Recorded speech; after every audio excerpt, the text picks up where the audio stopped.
1 Samuel 22. David left there and escaped to the cave of Adullam. When his brothers and all his father's house heard of it, they went down there to him. Everyone who was in distress, and everyone who was in debt, and everyone who was discontented gathered to him, and he became captain over them.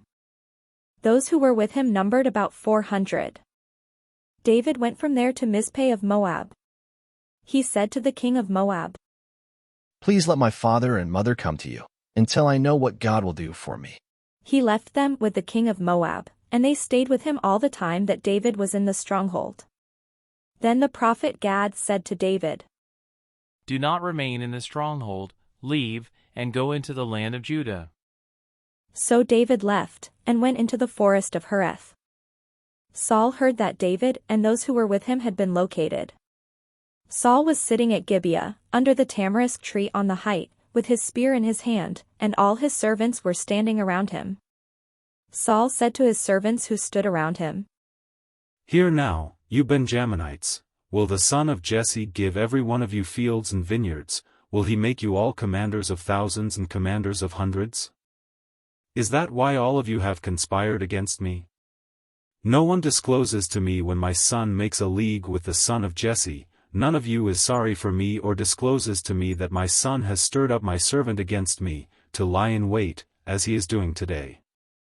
Doeg the Edomite, who was in charge of Saul's servants, answered, "I saw the son of Jesse coming to Nob, to Ahimelech son of Ahitub. He inquired of the Lord for him, gave him provisions, and gave him the sword of Goliath the Philistine." The king sent for the priest Ahimelech son of Ahitub and for all his father's house, the priests who were at Nob, and all of them came to the king. Saul said, "Listen now, son of Ahitub."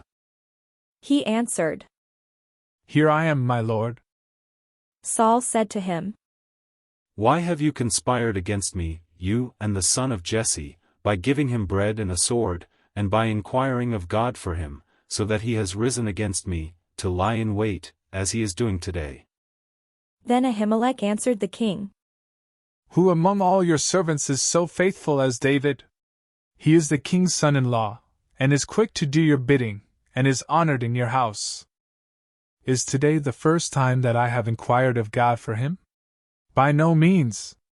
Do not let the king impute anything to his servant, or to any member of my father's house, for your servant has known nothing of all this, much or little." The king said, "You shall surely die, Ahimelech, you and all your father's house." The king said to the guard who stood around him, "Turn and kill the priests of the Lord, because their hand also is with David." They knew that he fled, and did not disclose it to me.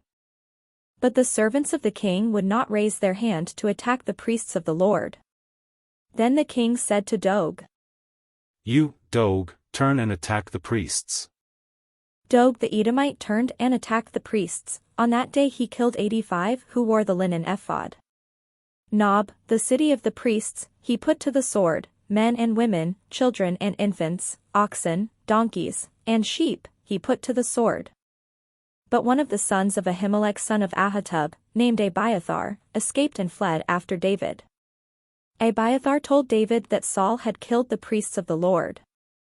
David said to Abiathar, "I knew on that day, when Doeg the Edomite was there, that he would surely tell Saul, 'I am responsible, see, for the lives of all your father's house. Stay with me, and do not be afraid, for the one who seeks my life seeks your life. You will be safe with me.'"